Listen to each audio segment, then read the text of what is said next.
আজকে আমরা ফিরে এলাম নিউটনের গতিসূত্র এই চ্যাপ্টারের, অর্থাৎ নিউটনস লজ অফ মোশন এই চ্যাপ্টারের সেকেন্ড ক্লাসে। শুরু করার আগে বলি, গত ক্লাসে একটা কোশ্চেন দিয়েছিলাম, এটা থিওরিটিক্যাল প্রশ্ন, যে যদি কোনো একটা বডির ওপর মানে বস্তুর ওপর বাধা বল প্রয়োগ করা হয় তাহলে ওই বস্তুর মধ্যে কি সৃষ্টি হবে, অর্থাৎ তার মধ্যে কোন কোয়ান্টিটিটা নতুন করে ক্রিয়েট করবে। সেটার অ্যান্সার আগে বলি, আমরা জানি যে এফ সমান এম এ, যেখানে এম ছিল মাস মানে ভর, আর এ ছিল অ্যাক্সেলারেশন বা ত্বরণ, এফ ছিল ফোর্স বা বল। এ সমান এফ বাই এম, বল বাই ভর। এখন যদি বাধা বল হয় তাহলে বাধা বলের ক্ষেত্রে কি হয়, ড্যাম্পিং ফোর্স বা রিটার্ডিং ফোর্সের ক্ষেত্রে, বাধা বলের ক্ষেত্রে এফ উইল বি নেগেটিভ, অর্থাৎ বাধা বলটা নেগেটিভ হয়। তাহলে এ ইজিক্যাল টু তখন হবে মাইনাস এফ বাই এম, অর্থাৎ মন্দন, কারণ নেগেটিভ। তার মানে পরিষ্কার যেটা বোঝা গেল যে আমরা যদি বাধা বল দিই তাহলে এই বস্তুর মধ্যে একটা মন্দন বা রিটার্ডেশনের সৃষ্টি হবে। এটাই হলো অ্যান্সার। যাই হোক, আজকে আমরা এবার পরবর্তী অংশে আসছি। প্রথমেই আমরা যেটা আসবো আজকে, অ্যানালিসিস অফ ডিফারেন্ট মোশন, অর্থাৎ আমরা আগের দিন যে তৃতীয় গতিসূত্রের যে কনসেপ্ট অ্যাকশন রিয়াকশান পর্যন্ত আলোচনা করেছিলাম, সেই অ্যাকশন রিয়াকশানের কনসেপ্ট থেকে আমরা বিভিন্ন ধরনের গতির আলোচনা করব। তাহলে অ্যানালিসিস অফ মোশন, এর মধ্যে এক নম্বরে যেটা আছে walking of a man on horizontal plane বা রোড যাই বলি না কেন, অর্থাৎ আমরা অনুভূমিক তলের উপর দিয়ে মানুষের হাঁটার যে ব্যাখ্যাটা সেটা আমরা করব। আমি ব্যাখ্যাটা ছবি এঁকে একদম সহজভাবে বলছি, দেখো একটু ভালো করে। একটা হরাইজন্টাল প্লেন আঁকলাম বা তল আঁকলাম, অনুভূমিক তল বাংলায় বলি। তো কোনো একটা মানুষ যদি মনে করে যে বাম দিক থেকে ডান দিকে যাবে, মানে এই রকম তার যাওয়ার অভিমুখ, তাহলে ওই মানুষটা পা দিয়ে যে ফোর্স দেবে সেটা খানিকটা এইরকম,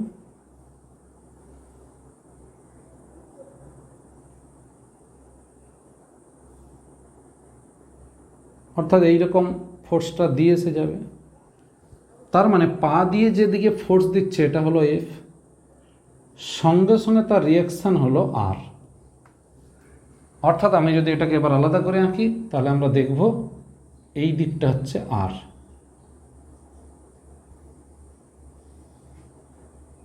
তির্যকভাবে আর।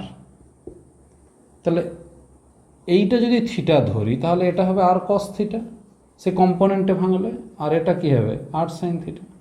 কিংবা আমি যদি এই দিকটা থিটা ধরতাম তাহলে এটা হতো আর কস থিটা, এটা হতো আর সাইন থিটা। এটা কোনো ফ্যাক্টর নয়।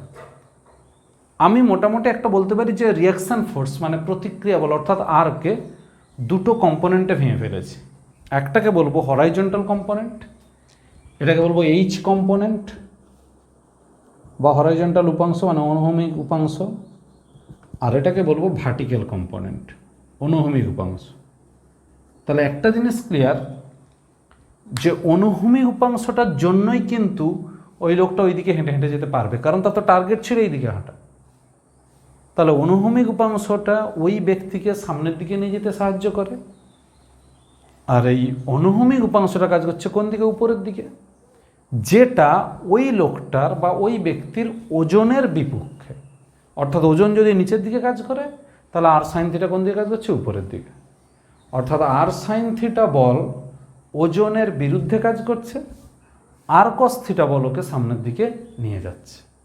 তাহলে আর কস থিটা সরাসরি ওকে হাঁটতে সাহায্য করছে মানে ডাইরেক্টলি, আর আর সাইন থিটাকে ইনডাইরেক্টলি ওয়েট লস করিয়ে মানে ওজনটাকে কমিয়ে পরোক্ষভাবে মানে ইনডাইরেক্টলি ওকে হাঁটতে সাহায্য করছে। এই হলো ব্যাখ্যা। অর্থাৎ এক কথায় যদি বলতে চাই তাহলে আমরা বলবো যে আমরা যখন মাটির উপর দিয়ে হাঁটি বা আমরা যখন অনুভূমিক তলের উপর দিয়ে হাঁটি, আমরা যে বল দিই মাটিকে, বল তার একটা প্রতিক্রিয়া বল দেয়, অর্থাৎ রিয়াকশান ফোর্স দেয়। এই প্রতিক্রিয়া বলের দরুন কিন্তু আমরা হাঁটাচলা করতে পারি। এই প্রতিক্রিয়া বল আমরা জলের কাছ থেকে পাই না বা হাওয়ার কাছ থেকে পাই না, অর্থাৎ বাতাসের কাছ থেকে। তাই আমরা জলের উপর দিয়ে এবং বাতাসের উপর দিয়ে হাঁটতে পারছি না সহজে, কারণ ওদের প্রতিক্রিয়া বল দেওয়ার মতো ক্ষমতা নেই, কারণ নিজেদের অণুর মধ্যে ইন্টারাকশান যে ফোর্সগুলো সেগুলো খুবই কম বলে। সলিড বা কঠিন বস্তুর উপর দিয়ে আমাদের হাঁটতে খুব সুবিধা হয়, কারণ এই সমস্ত বস্তু বা সলিড পার্টিকেল বা সলিড বডি এরা কিন্তু আমাদেরকে প্রতিক্রিয়া বল সহজে দিতে পারে। এই হলো মানুষের হাঁটার যে ব্যাখ্যা বা থিওরি বলতে পারি। এবার আমরা 2 নম্বরে আসছি, পাখির আকাশে ওড়া, অর্থাৎ 2 নম্বরে যেটা আসবো, ফ্লাইট অফ বার্ডস।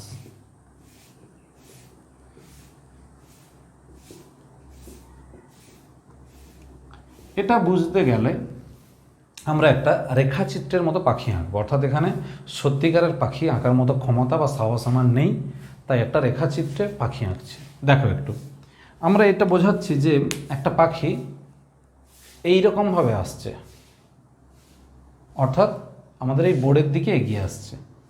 তো আমরা এই পাখিটাকে আঁকবো কীভাবে বোর্ডে, এইরকম আঁকছে খানিকটা।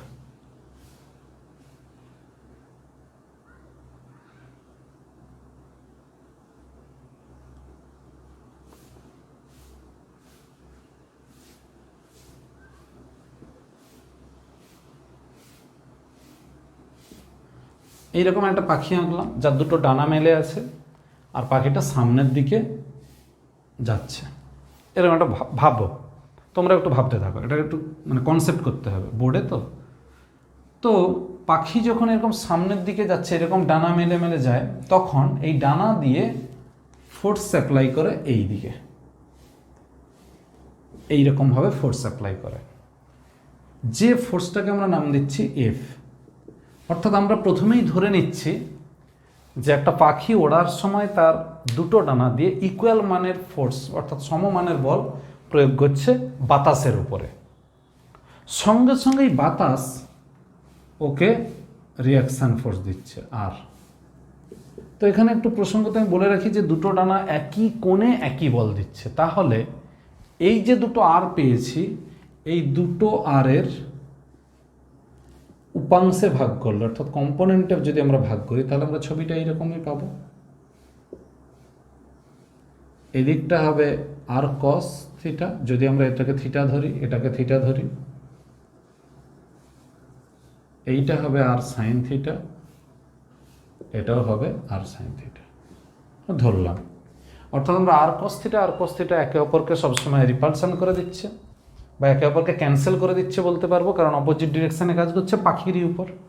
সেই জন্য আর কস থিটা কোনো রকম কোনো ভূমিকা পালন করছে না পাখিটার সামনের দিকে ওড়ার জন্য। অর্থাৎ পাখিটাকে সামনের দিকে নিয়ে যাচ্ছে কোন বল, আর সাইন থিটা, 2টো ফোর্সই ওকে সামনের দিকে, এও সামনের দিকে এও সামনের দিকে, মানে দুজনেই ওকে সামনের দিকে নিয়ে যাচ্ছে। অর্থাৎ আমরা বলতে পারি পাখি 2টো ডানা দিয়ে যে বল দিয়েছিল সেই বলের অনুভূমি উপাংশ একে অপরকে প্রশমিত করলো, মানে ক্যান্সেল করে দিল। আর একটা যে উপাংশ ছিল সেই উপাংশ 2টো ওই পাখিকে সামনের দিকে এগিয়ে নিয়ে যাচ্ছে। তাহলে এখন প্রশ্ন এলো যে পাখির যদি ওড়ার নীতি এটাই হয়, তাহলে কি পাখি সবসময় সোজা উড়ে যাবে সামনের দিকে? পাখি কি কোনো দিকে বাঁকবে না? না, তার উত্তর স্বরূপ আমি বলবো, পাখি যখন এই দিকে বাঁকতে চাইবে, তখন পাখি এই ডানা দিয়ে একটু বেশি ফোর্স দিয়ে দেবে। তখন এই দিকের আরের ভ্যালুটা এই আরের থেকে বেশি হবে, তখন পাখি এই দিকে বেঁকে যাবে। যদি পাখি ওই দিকে বাঁকতে চায়, তাহলে ওই ডানা দিয়ে একটু বেশি ফোর্স দিল, তখন এই দিকের আরের ভ্যালুটা বাড়লে আর সাইন থিটার ভ্যালু বাড়বে, তখন ওই দিকে বেঁকে যাবে। অর্থাৎ পাখির সাধারণভাবে আকাশে ওড়ার নীতি আমরা আলোচনা করলাম। পাখি যেদিকে বাঁকতে চাইবে সেই দিকের ডানা দিয়ে বেশি পরিমাণ বল দিলে পাখি অটোমেটিক্যালি ওই দিকেই বেঁকে যাবে। এই হলো পাখির আকাশে ওড়ার নীতি।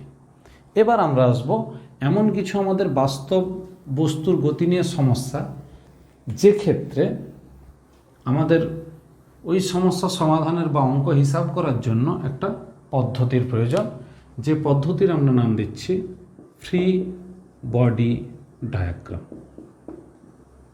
যেটাকে সংক্ষেপে বলি আমরা এফবিডি।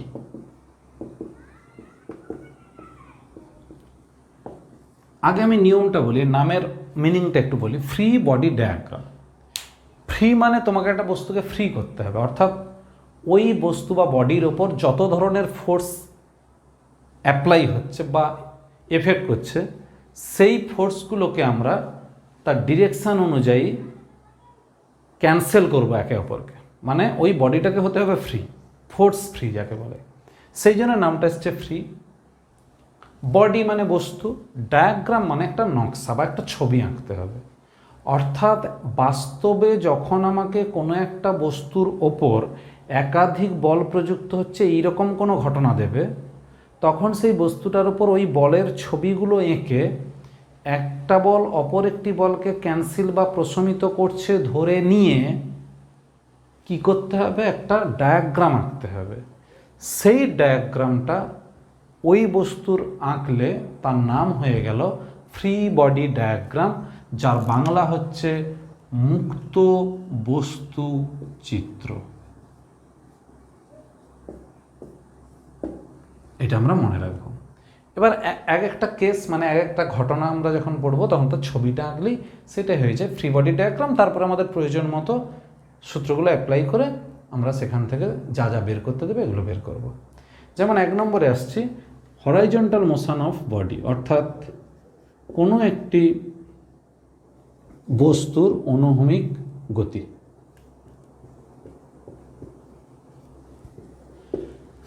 ছবিটা কেমন হবে, এই একটা বস্তু, এটা একটা বডি বা ব্লক আঁকা হয়েছে, যে ব্লকের ভর ধরলাম m1। এখন এই ব্লকটাকে এদিকে নিয়ে যেতে হবে, মুভ করাতে হবে, ওই জন্য মোশন নামটা দেওয়া আছে। ভালো করে একটু খেয়াল করে এই জায়গাটা থেকে কিন্তু নিউটনের মূলত অঙ্কগুলো আসে।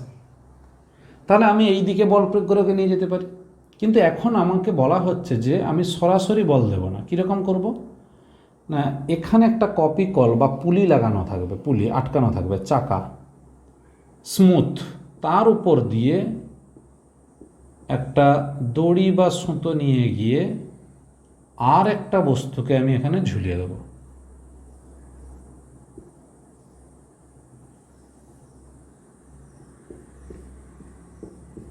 যার ভর হবে m2।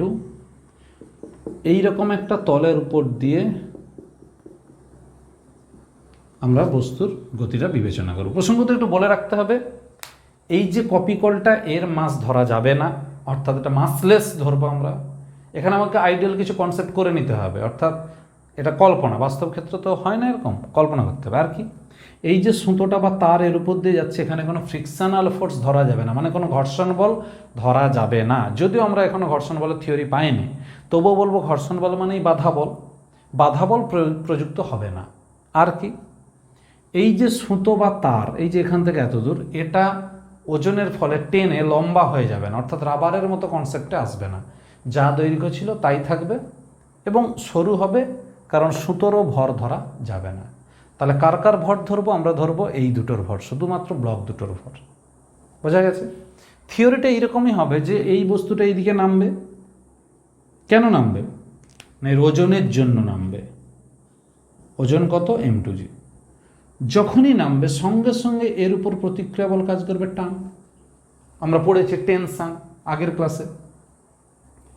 এই টেনশন এই সুতোর মধ্য দিয়েই কাজ করবে, কারণ একটাই সুতো যেহেতু একই টেনশন হবে, কারণ বলাই হয়েছে যে সুতোটা দৈর্ঘ্যে বাড়বে না, সুতোটার মাস নেই ধরতে বলেছে। তাহলে সেই জন্য এখানে যা টেনশন এখানেও তাই টেনশন। এই টেনশন আবার এই বস্তুটাকে নিয়ে আসবে এইদিকে, সেই জন্য এই টেনশনের ডিরেকশন এই দিক। তাহলে মাঝখানে পুলি থাকার জন্য দুটো ডিরেকশন কিন্তু মুখোমুখি হয়ে গেল, অর্থাৎ এখানে যে টানটা উপরের দিকে কাজ করছিল সেই টানটাই পুলি মারফত এখন এই বস্তুকে ডান দিকে নিয়ে আসবে, অর্থাৎ এই বস্তুটার অনুভূমিক গতি আমরা পাবো। এখন প্রশ্ন হচ্ছে যে এই বস্তুকে যদি এ ত্বরণে টানতে হয়, তাহলে একেও নামতে হবে এ ত্বরণে, তবেই তো সম্ভব। কারণ এই সুতো তো কুঁচকে যাবে না বা ছিঁড়ে যাবে না, তাহলে একে যদি এ ত্বরণ নিয়ে আসতে হয়, মানে এ অ্যাক্সেলারেশন নিয়ে মুভ করাতে হয়, তাহলে একেও নামাতে হবে এ ত্বরণ নিয়ে। এবার আমরা থিওরিটিক্যাল যে এক্সপ্রেশনগুলো সেগুলো আমরা লিখব। যেমন এই যে ছবিটা হলো, এই ছবিটারই নাম হলো এফবিডি, মুক্ত বস্তু চিত্র। কেন মুক্ত বস্তু চিত্র? এর উপর কী কী বল, এর উপর কী কী বল সব কাজ করছে আমরা এঁকে দিয়েছি। এর উপর কিন্তু একটা ওজন কাজ করবে নিচের দিকে, সেটা আমরা আঁকিনি। কেন আঁকছি না? না, সেই ওজনটা এর গতিতে কোনো প্রভাব ফেলতে পারবে না, কারণ টানের সঙ্গে এই ওজনের মধ্যবর্তী কোণ 90 ডিগ্রি। আরেকবার বলছি, এই বস্তুটার ওজন কত? m2g। এই বস্তুর ওজন কত? m1g। m1g যেদিকে কাজ করবে টান তার সঙ্গে লম্ব দিকে, আমার হাতের দিকটা দেখো তাহলে বুঝতে পারবে, এটা যেই দিক এটা এই দিক, লম্ব দিক। লম্ব দিক হলে কোনো উপাংশ কাজ করে না, কারণ cos 90 হয় 0। এই জন্য এর ওজন আমরা বিবেচনা করছি না। তাহলে এখন আমাদের থিওরি কি হবে? থিওরি হবে m2 বস্তুর ক্ষেত্রে, অর্থাৎ m2 ভরের বস্তুর ক্ষেত্রে ইকুয়েশনটা কি হবে?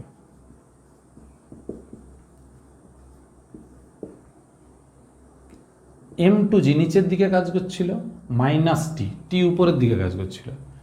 তাহলে কোনটা বেশি হবে? না, যেহেতু আমরা ধরে নিচ্ছি যে বস্তুটা নিচের দিকেই নামছে, তাহলে অবশ্যই m2g বেশি, কারণ m2g নিচের দিকে, টি উপরের দিকে। তাহলে m2g বেশি, টি কম। এই জন্য লব্ধি বল হলো m2g মাইনাস টি। এই লব্ধি বল কার সঙ্গে সমান? m2a, অর্থাৎ ভর ইন্টু ত্বরণ, এর সঙ্গে সমান। এটা হলো একটা ইকুয়েশন। এর ক্ষেত্রে তাহলে ইকুয়েশন কি হবে? টানছে যে বল সেটা হচ্ছে টি, এর তো ওজন ধরা হচ্ছে না, তাহলে টি সমান m1a। এটা হলো 2 নম্বর ইকুয়েশন। ব্যাস, আমাদের কাজ শেষ। তাহলে আমরা এই ঘটনাটা পড়ে আমরা যদি এই ছবিটা আঁকতে পারি এবং তার সঙ্গে ইকুয়েশন দুটো লিখতে পারি। ইকুয়েশন দুটো লেখা কিন্তু খুব সহজ। আমি আরেকবার টেকনিকটা বলছি। এই বস্তু নিচের দিকে নামছে, নিচের দিকে নামার জন্য ওজন বেশি, টান কম। টান উপরের দিক আর ওজনটা নিচের দিক, তাহলে m2g বেশি, টি কম, টান কম, তাহলে m2g মাইনাস টি। এটা হলো লব্ধি বল। এই বলটা কার সঙ্গে সমান? ভর ইন্টু ত্বরণ, m2 ইন্টু a হয়ে গেল। এর ক্ষেত্রে এই দিকে টানছে টি বল দিয়ে, এদিকে হচ্ছে এ ত্বরণ, তাহলে টি ইজিক্যাল টু m1a, টি সমান m1a। এটা হচ্ছে 2 নম্বর ইকুয়েশন। এবার আমাদের কাজ হলো এই দুটো ইকুয়েশন থেকে এ বের করা, টি বের করা। তাহলে আমরা যদি সলভ করি এই দুটো, সলভিং 1 and 2, কি পাবো? টি এর ভ্যালুটা এখানে বসে দিলেই হয়ে যাবে। তাহলে এ ইজিক্যাল টু হবে m2g by m1 plus m2, এটা আমরা মনে রাখবো।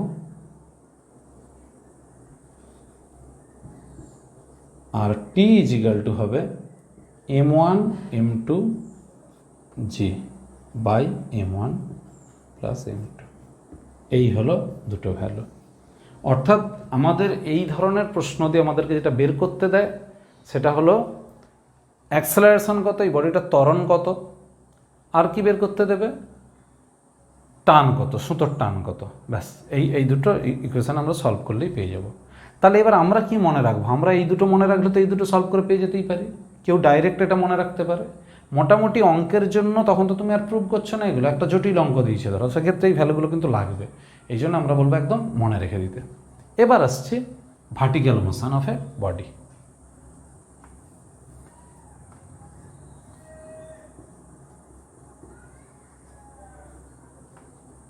ছবিটা পাল্টে যাবে আর এইগুলো পাল্টে যাবে ইকুয়েশনগুলো। এই হলো কপিকল, একই কনসেপ্ট।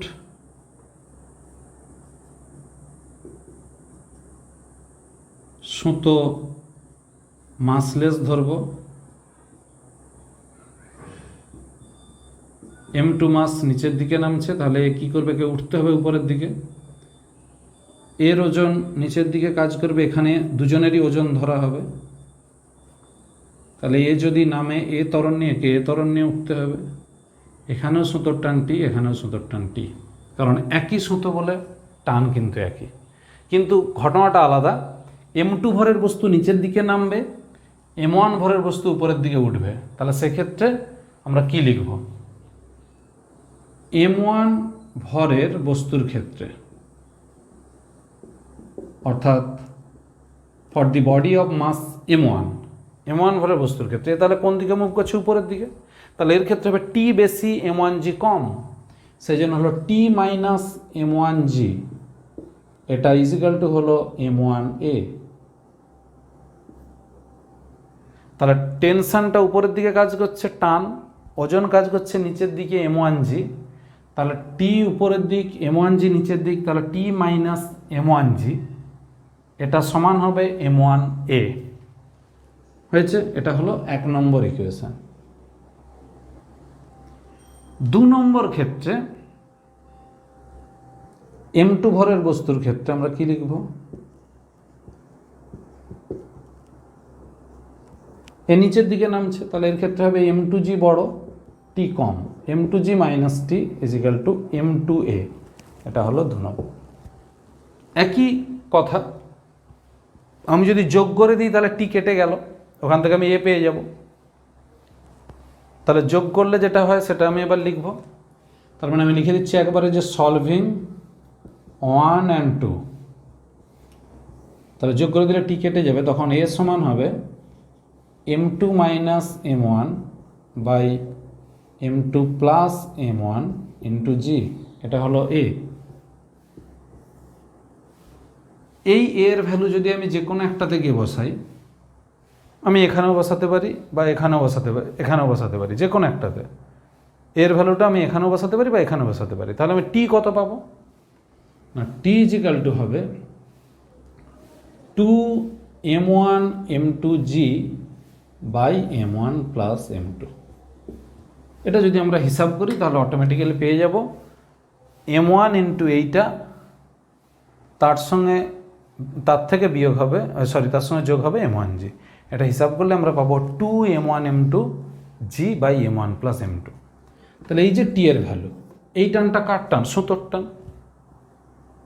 ঠিক আছে, এবার আমরা এই ছবিটা মুছে দেবো, মুছে দিয়ে আর একটা লাইন লিখতে হবে, একটু ভালো করে দেখে নাও। আচ্ছা, এখানে লিখে দিচ্ছি। তাহলে এই সুতোর টান টি, এই সুতোর টানও টি, তাহলে সুতোর টানগুলো সব বেরিয়ে গেল। এবার আমরা লিখবো যে কপি কলের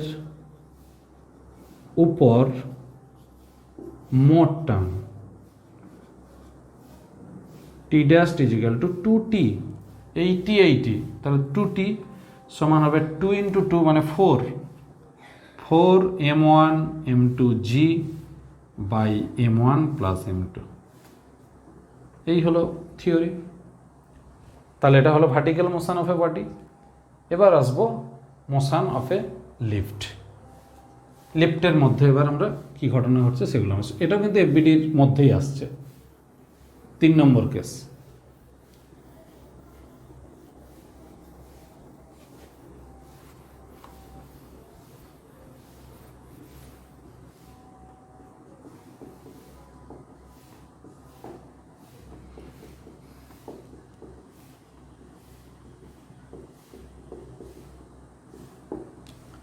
এটার জন্য আমি আগে একটা ছবি আঁকছি, লিফটের ছবি। লিফটের একটা ঘর ভাবলাম যেখানে আমরা সবাই মিলে থাকি। এটাকে বলবো লিফটের মেঝে অর্থাৎ ফ্লোর, আর এটাকে বলবো সিলিং, লিফটের ছাদ। তাহলে এটাকে বলছি ফ্লোর আর এটাকে বলবো ছাদ, সিলিং। কার? লিফটের।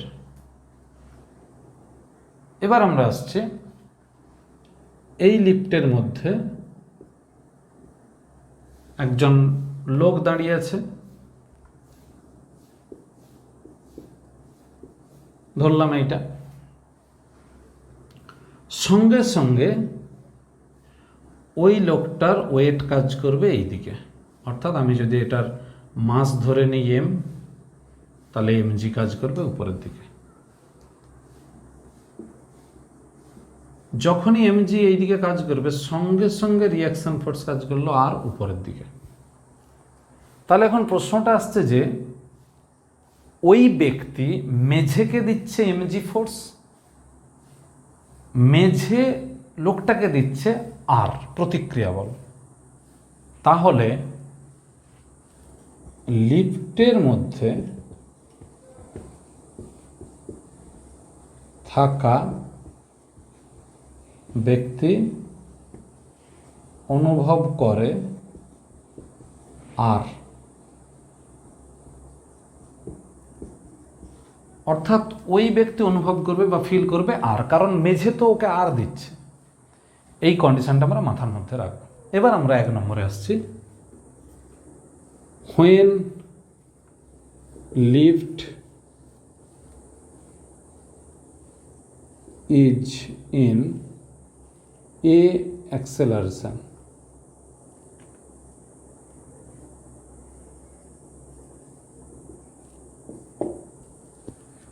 স্পেলিংটা মনে হচ্ছে এ ডবল সি ছিল, অ্যাক্সেলারেশন অ্যান্ড মুভিং আপওয়ার্ড। ভালো করে কথা হেডিংটা দেখো। লিফট যখন যাচ্ছে উপরের দিকে এবং এ অ্যাক্সেলারেশন নিয়ে যাচ্ছে, উপরের দিকে যাচ্ছে মানে আমরা ধরে নেব আর বড় এমজির থেকে, তাহলে আর মাইনাস এমজি, এটাই হলো রেজাল্টেন্ট ফোর্স বা লব্ধি বল। এইটা সমান এম এ,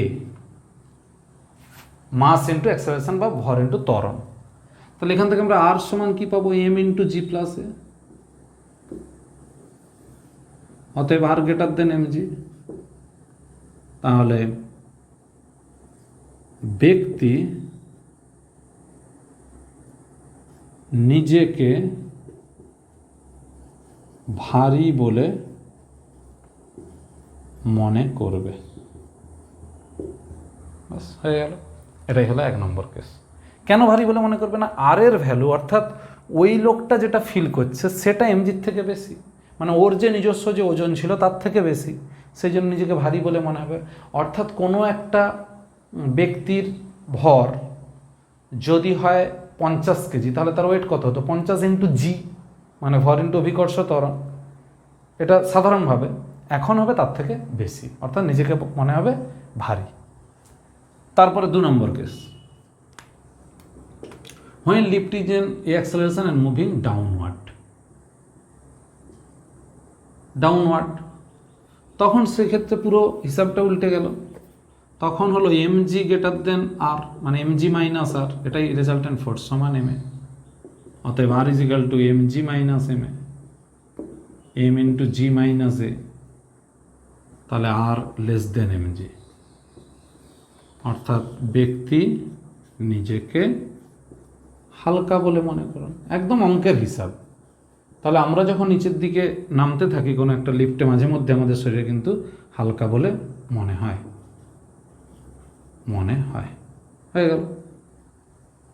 3 নম্বর আসছে, লিফটের তার যদি ছিঁড়ে যায়, তাহলে when lift is in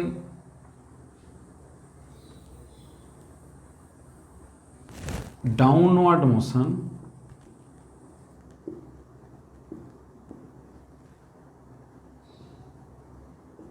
in the effect of gravity, সেক্ষেত্রে কি হবে, তাহলে নিচের দিকে নামছে, সেই জন্য আর ইজিক্যাল টু কত হবে, ফর্মুলা তো ছিল এম ইন্টু জি মাইনাস এ, নাও এ ইজিক্যাল টু জি, এর জায়গায় জি বসে যাবে, তাহলে আর ইজিক্যাল টু কত, এম ইন্টু 0 সমান 0। অতএব ব্যক্তি নিজেকে ভারহীন বলে মনে করবে, অর্থাৎ মনে করবে যে তার ভার নেই। অর্থাৎ যদি কোনো লিফটের তার ছিঁড়ে যায় বা লিফট যদি জি অ্যাক্সেলারেশনে নিচে নামে, অভিকর্ষ ত্বরণ নিয়ে নিচে নামে, তখন ওই লিফটের মধ্যে যে ব্যক্তি থাকবে সে মনে করবে যে তার কোনো ওয়েট নেই, অর্থাৎ ওয়েটলেস নিজেকে ফিল করবে। এটা হলো 3 নম্বর। 4 নম্বর, when lift is in motion, সেটা হতে পারে upward or downward with uniform velocity, অর্থাৎ সুষম বেগ নিয়ে যদি পড়ে তাহলে সেক্ষেত্রে কী হবে, উপরে ওঠা বা নামা। এটা একটা সিম্পল একদম সাধারণ ব্যাখ্যা। ইউনিফর্ম ভেলোসিটি মানে কি? সমবেগ। সমবেগ হওয়ার জন্য তাহলে এই ইজিক্যাল কত, জিরো, অ্যাক্সেলারেশন কত, জিরো, অতএব আর ইজিক্যাল টু mg। ওঠার সময় হোক বা নামার সময় হোক তখন আর কত হবে, mg, কারণ একটাতে ছিল mg মাইনাস এ আর একটাতে ছিল m ইন্টু জি প্লাস এ।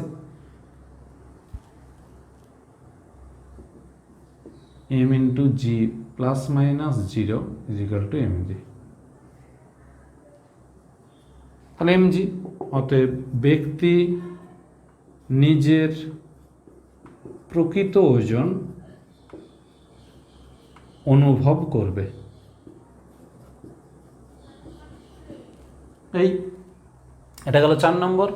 5 নম্বর আসছি, জি অপেক্ষা বেশি ত্বরণ নিয়ে নামবে। 5 নম্বর, when lift is in downward motion with an acceleration more than g, জি অপেক্ষা বেশি ত্বরণ নিয়ে যদি নামতে থাকে তখন ঘটনাটা কি ঘটবে? তখন হবে, আমরা জানি যে জি অপেক্ষা বেশি ত্বরণ নিয়ে নামলে তাহলে আগে নামার ইকুয়েশনটা কি ছিল, R is equal to M into G minus A, when A less than G, এটা ছিল। নাও আর টেস্ট is equal to minus M into A minus G, অতএব R will be negative value, তাহলে আর নেগেটিভ মান পাচ্ছে। অতএব ব্যক্তি উপরের দিকে ত্বরণ নিয়ে উঠতে থাকবে এবং ব্যক্তির মাথা লিফটের ছাদে ঠেকে যাবে।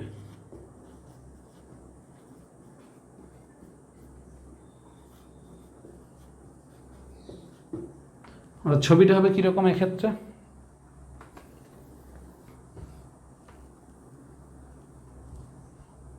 এই ক্ষেত্রে ছবিটা হবে এইরকম,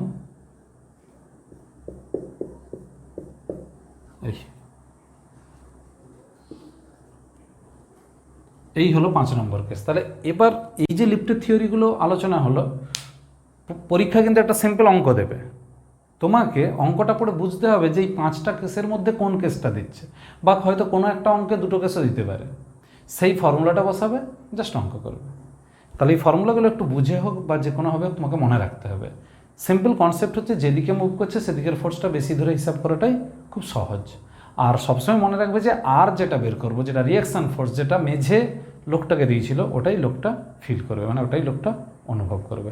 ঠিক আছে, এবার আমরা আসছি কনজারভেশন অফ লিনিয়ার মোমেন্টাম, অর্থাৎ রৈখিক ভরবেগের সংরক্ষণ সূত্র।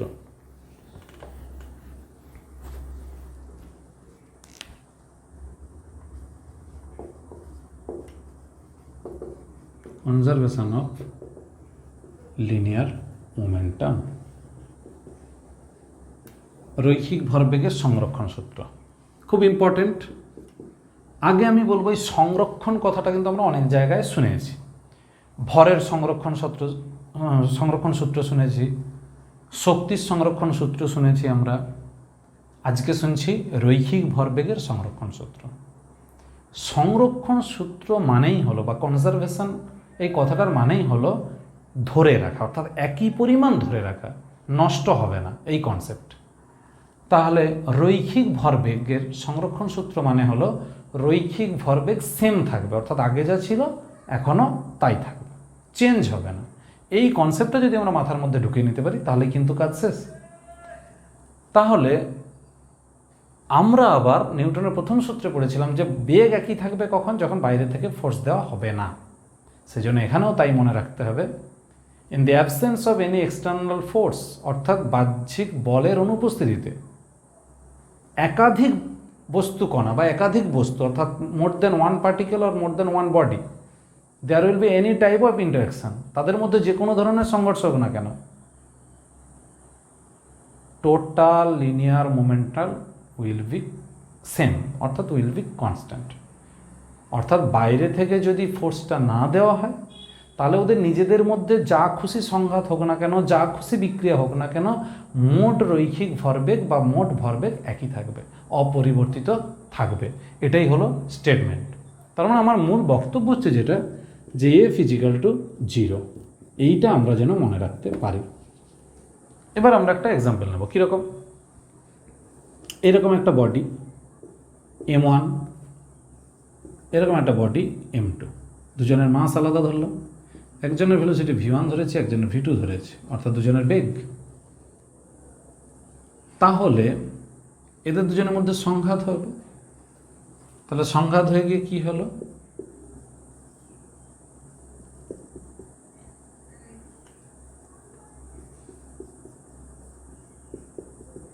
সংঘাত হলো। আচ্ছা, আমি একটু ভুল ধরেছি, তোমার সংঘাতের আগে এদের ভেলোসিটিটা u1 আর u2 ধরা উচিত, u1 আর u2। আর এখানে তাহলে সংঘাত হলো কলিশন। তারপর ফার্স্ট বডিটা যেটা M1 ছিল সে যাচ্ছে v1 ভেলোসিটি নিয়ে, আর সেকেন্ড যেটা M2 এ যাচ্ছে v2 ভেলোসিটি নিয়ে। তাহলে এখন আমরা লিখতেই পারি যে before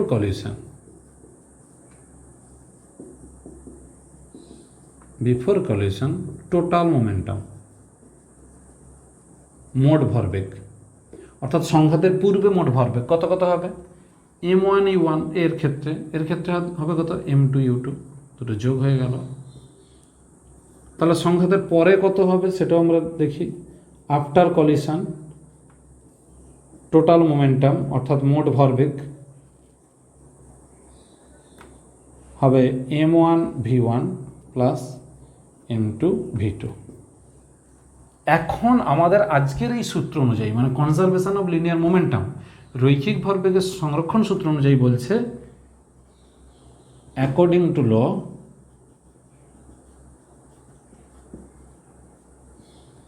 M1 U1 plus M2 U2 is equal to M1 V1 plus M2 V2। এই হলো ফর্মুলা, এটাই হলো mathematical form of conservation of linear momentum. অর্থাৎ দুটো পার্টিকেল ধরে আমরা হিসাবটা করলাম যে সংঘাতের আগে তাদের যা ভরবেগ ছিল দুজনে আলাদা আলাদা করে বের করে যোগ করেছি, সংঘাতের পর যা ভরবেগ হলো এই ভরবেগটা একই থাকবে, অর্থাৎ আগের ভরবেগ পরের ভরবেগ একই। শুধু এখানে আমরা ধরে নিচ্ছি কি বস্তুগুলো নতুন করে আর কোনো টুকরো তৈরি করেনি বা ভেঙে যায়নি, অর্থাৎ তাদের ভরটা একই আছে। এরপর আমরা দেখব যে এই ল আমরা কিন্তু নিউটনের থার্ড ল থেকে প্রুভ করতে পারি। তাহলে আমরা এখন যেটা প্রুভ করব, কনজারভেশন অফ লিনিয়ার মোমেন্টাম, মানে রৈখিক ভরবেগের সংরক্ষণ সূত্র, ফ্রম নিউটন থার্ড ল। তাহলে আমরা নিউটনের থার্ড ল জানতে হবে, ওখান থেকে আমরা রৈখিক ভরবেগের সংরক্ষণ সূত্রে আসব। তাহলে দুটো বডি, আমি আর ছবি আঁকছি না, একই ছবি হবে। তাহলে আমরা নিউটনের থার্ড ল অনুযায়ী লিখছি। তাহলে according to Newton's third law কি লিখতে পারবো? F1 is equal to minus F2, কারণ ইকুয়াল অ্যান্ড অপোজিট ছিল। আমি F1টা ধরে নিচ্ছি ফার্স্ট বডি সেকেন্ড বডিকে দিচ্ছে, এটা M1, এটা ফার্স্ট বডি, এটা সেকেন্ড বডি M2। তাহলে এটা হলো F1 আর এইটা হলো F2। তাহলে প্রথম বস্তু দ্বিতীয় বস্তুকে যেটা দিচ্ছে সেটা F1, দ্বিতীয় বস্তু প্রথমটাকে যেটা দিচ্ছে সেটা হচ্ছে F2। তাহলে F1টা কার ক্ষেত্রে অ্যাক্সেলারেশন তৈরি করবে না, F1 এর জায়গায় বসবে তাহলে M2A2, আর F2 জায়গায় হবে -M1A1। এটা সম্পূর্ণ আমাদের নিজস্ব ব্যাপার। কেউ যদি ধরে নেয় যে F1টা 1 নম্বর বস্তুর উপর ক্রিয়া করছে, তাহলে সেইভাবে হতো M1A1, এটার ক্ষেত্রে হতো M2A2। আমার এই যে বিবৃতি অনুযায়ী আমি এটা লিখলাম। এইটার জায়গায় লিখব M2 V2 - U2/T, এটা M1 V1 - U1/T। যেহেতু অ্যাকশন এবং রিঅ্যাকশনের টাইমটা একই, তাই টি কেটে গেল। তাহলে আমরা এখান থেকে লিখতে পারবো M2 V2 - M2 U2 = -M1 V1 + M1 U1। এখান থেকে হলে হবে M1 U1 + M2 U2 = M1 V1 + M2 V2। তাহলে এটাই হলো কনজারভেশন অফ লিনিয়ার মোমেন্ট। এবার আমরা উল্টোটাও করে নিতে পারি, অর্থাৎ আমি নিউটনের থার্ড ল প্রুভ করব কনজারভেশন অফ লিনিয়ার মোমেন্টাম থেকে, তাহলে এর ভাইস ভার্সাটাও কিন্তু আমাদের হয়ে যাবে। তো আমরা এই টেকনিকেও যেতে পারি, আমরা বোঝা গেল কথা। আবার অন্যভাবেও একটু করতে পারি, সেটাও আমি দেখিয়ে দিচ্ছি।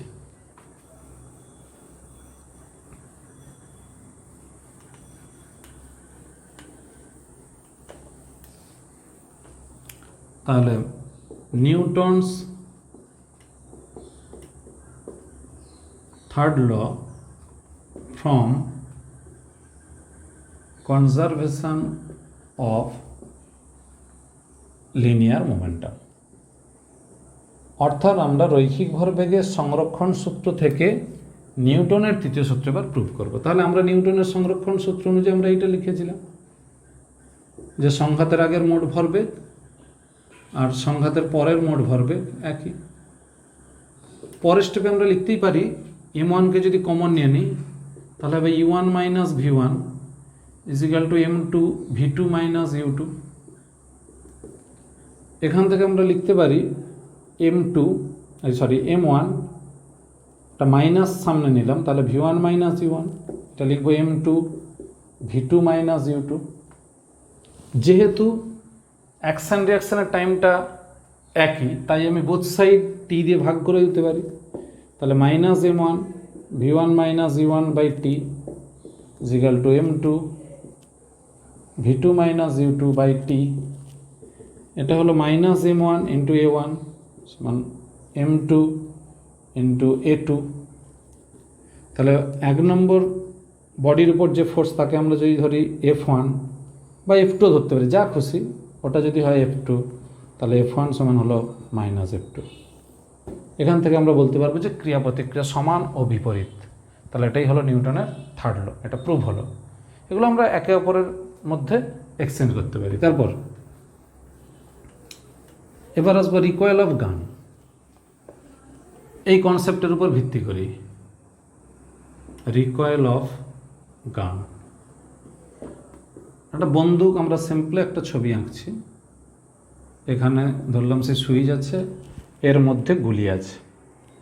তাহলে এর ভরটা স্মল m ধরলাম, আর বন্দুকের ভরটা ধরলাম ক্যাপিটাল M। এই তাহলে বিফোর কলিশন, এখানে কলিশন মিন প্রেসিং ট্রিগার, আমরা ট্রিগারটা প্রেস করার ঠিক আগের মুহূর্তে টোটাল মোমেন্টাম, মোট ভরবেগ কত হবে? m × 0 + m × 0, দুজনেই রেস্ট সমান 0। After pressing the trigger,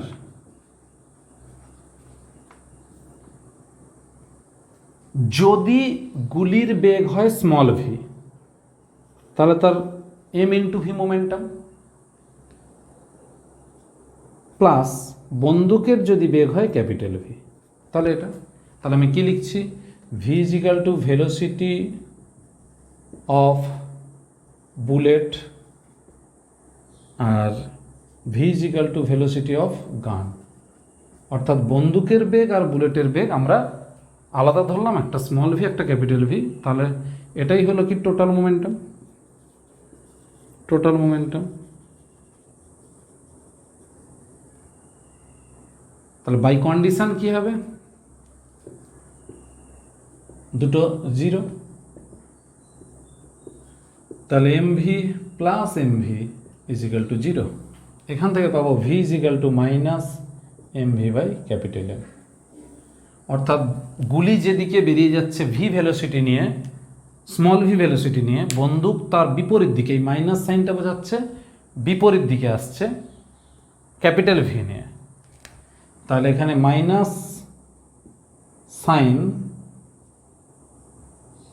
indicate the direction of gun is opposite to bullet, আর as m is very greater than m, অর্থাৎ বন্দুকের ভর গুলির ভরের থেকে বহুগুণ বেশি, তাই capital V very less than small V, এর থেকে অনেক গুণ কম। তাহলে উল্টো দিকে আসবে বন্দুক, কিন্তু খুব কম বেগ নিয়ে আসবে, সেটা আমরা পাচ্ছি ম্যাথমেটিক্যাল ইকুয়েশন থেকে। এবং কনসেপ্টটা হলো যে যত বন্দুকের ভর গুলির ভরের থেকে বেশি গুণ হবে, অর্থাৎ বেশি হবে, তত কিন্তু বন্দুকের বেগটাও কমে কমে আসবে। এবার আমরা আসছি আজকের লাস্ট, অর্থাৎ এই চ্যাপ্টারের last, rocket motion and jet প্লেনের মোশন। প্রথমত বলি, এই দুটো মোশন নিয়ে বইতে কিন্তু ডিটেলস লেখা আছে। আমি একটা কথা বলি সব সময়, যে রকেট মোশন এবং জেট প্লেনের মোশন যদি বুঝতে, আগে গল্পের মতো ওই বইয়ের ওই লেখাটাকে পড়ে নাও, গল্পের মতো যে লেখাটা আছে, অর্থাৎ কার্যনীতিটা। কিন্তু পরীক্ষাতে কি ইম্পর্টেন্ট সেটা একটু বলি। পরীক্ষাতে মনে রাখতে হবে যে এই দুটোর নীতি কি, ওয়ার্কিং প্রিন্সিপালটা কার উপর বেস করে আছে, অর্থাৎ এর কার্যনীতির ভিত্তিটা কি না, সেটা হলো রৈখিক ভরবেগের সংরক্ষণ সূত্র। অর্থাৎ সেটা আমি লিখব কনজারভেশন অফ লিনিয়ার মোমেন্টাম, এই প্রিন্সিপালের উপর ভিত্তি করে এটা কাজ করে। কিন্তু ডিটেলসটা বুঝতে গেলে আমি কিন্তু রিডিং পড়ব। আর কি অঙ্কের জন্য মনে রাখবো যে ইকুয়েশন, সেটা আমরা এবার একটু হিসাব করে দিচ্ছি। তার আগে বলি মোমেন্টাম কনসেপ্ট, মানে ভরবেগ মনে আছে কিনা দেখো। ভরবেগ পি সমান ছিল এমভি। এখন এবার এখানে একটা ইন্টারেস্টিং ফ্যাক্টর আসবে, কি আমরা এতদিন পর্যন্ত জানতাম যে এম ফিক্সড, অর্থাৎ কোনো বস্তুর ভর চেঞ্জ হয় না, একই থাকে। তাহলে এম যদি ফিক্সড থাকে, ভি যদি চেঞ্জ হয়, তাহলে পি চেঞ্জ হবে। অর্থাৎ গতিবেগ পরিবর্তিত হলে তাহলে ভরবেগও পরিবর্তিত হবে, কারণ ভর একই। কিন্তু যদি ভর এবং বেগ দুটোই পরিবর্তিত হয়, তখন কি হবে? তখন আমি এটাকে অবকল বিদ্যাতে একটু হিসাবটা করছি, দেখো। তাহলে এ ফিজিক্যাল টু হয় ডিপি বাই ডিটি। কেন না, ভরবেগের পরিবর্তনের হার। ডিপি মানে ভরবেগের ক্ষুদ্র পরিবর্তন, ডিটি হলো ক্ষুদ্র সময়।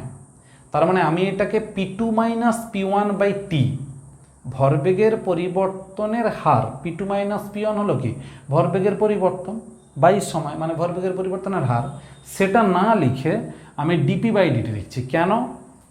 কারণটা হলো অন্য কিছু নয়, এই পি এর মধ্যে যে এমভি আছে, এই এমভির এম এবং ভি দুজনেই পরিবর্তনশীল। অর্থাৎ ভরেরও পরিবর্তন ঘটলে ভরবেগের পরিবর্তন হতে পারে, আবার বেগেরও পরিবর্তন ঘটলে ভরবেগের পরিবর্তন হতে পারে। অর্থাৎ ভরবেগের পরিবর্তন বুঝতে গেলে দুজনেরই পরিবর্তন আমরা হিসাব করতে পারি। তাই যদি হয় এফ, তাহলে এখান থেকে আমরা লিখব f equal to dm by dt, তখন ভি পড়ে থাকবে, plus m dv by dt. তো জেনারেলি আমরা এইটা পড়তাম, এখন আমরা পড়ব এইটা। তাহলে in rocket motion the mass of fuel অর্থাৎ রকেটের মধ্যে যে জ্বালানি আছে সেটা কিন্তু কমতে থাকে। The mass of fuel will be changed, পরিবর্তিত হয় মানে হ্রাস পায়, কারণ জ্বালানি পুড়ে পুড়ে তার গ্যাস নির্গমন করছে, সেইটার প্রতিক্রিয়া বলের দরুন রকেট যাচ্ছে। এই জন্য এখানে ভরটা কিন্তু চেঞ্জ হয়। সেই জন্য আমরা বলবো f equal to v dm by dt, অবশ্যই এটা নেগেটিভ। আমি আরেকটু ভালো করে লিখছি তাহলে, এটা f equal to minus dm by dt into v. আর ভেলোসিটি কনস্ট্যান্ট বলে আমরা এই পার্টটাকে 0 করে দিচ্ছি। তাহলে অ্যাজ ভেলোসিটি কনস্ট্যান্ট, তো dv by dt is equal to 0। তাহলে এইটা হলো আমাদের কনসেপ্ট। এবার এই লাইনটা আমি উপরে আরেকবার লিখে হিসাবটা করে দিচ্ছি, বা এই দিকটায় লিখছি।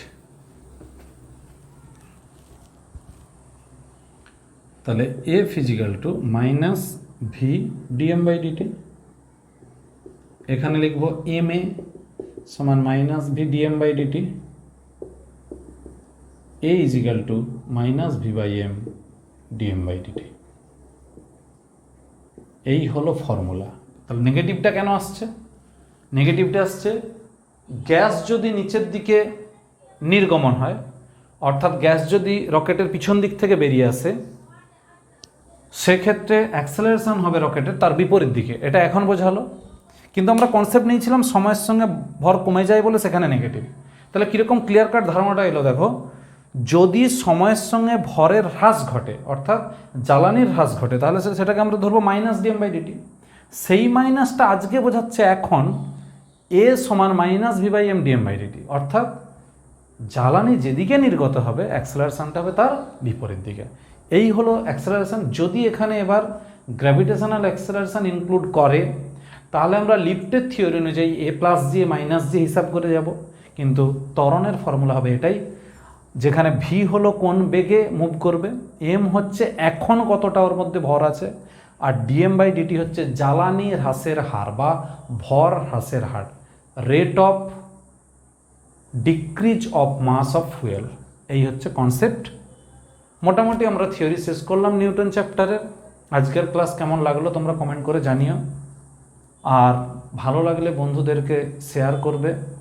অবশ্যই নিজে সাবস্ক্রাইব করো এবং বন্ধুদেরকেও বলো সাবস্ক্রাইব করতে, কারণ আমার এইরকম ক্লাস কিন্তু পরপর চলতে থাকবে।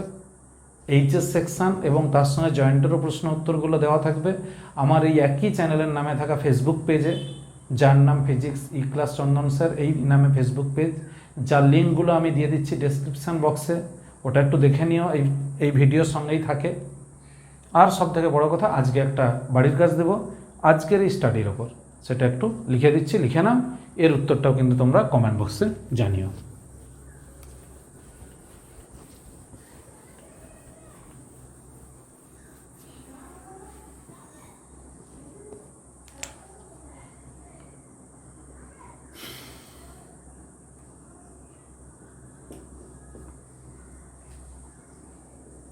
যদি 50 কেজি ভরের এক ব্যক্তি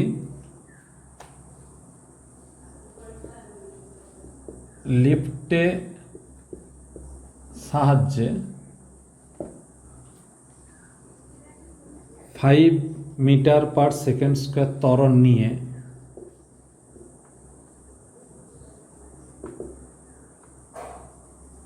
নিচে নামে, তাহলে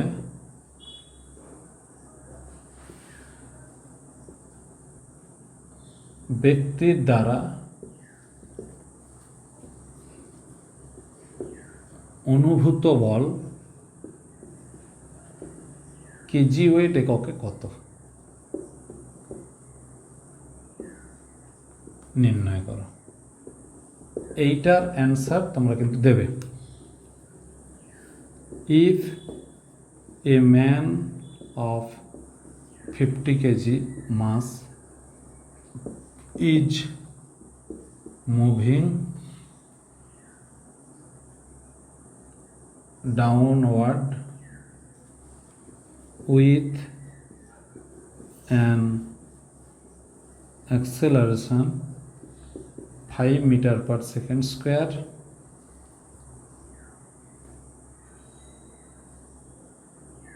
through lift,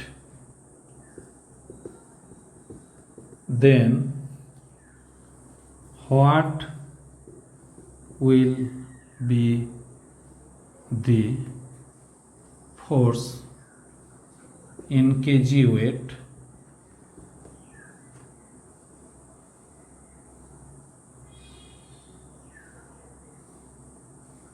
felt by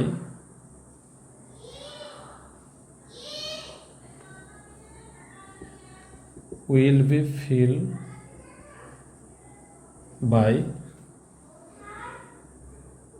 the man? এই প্রশ্নের উত্তর কত হবে সেটা তোমরা একটু কমেন্ট বক্সে জানিও। ভালো থেকো।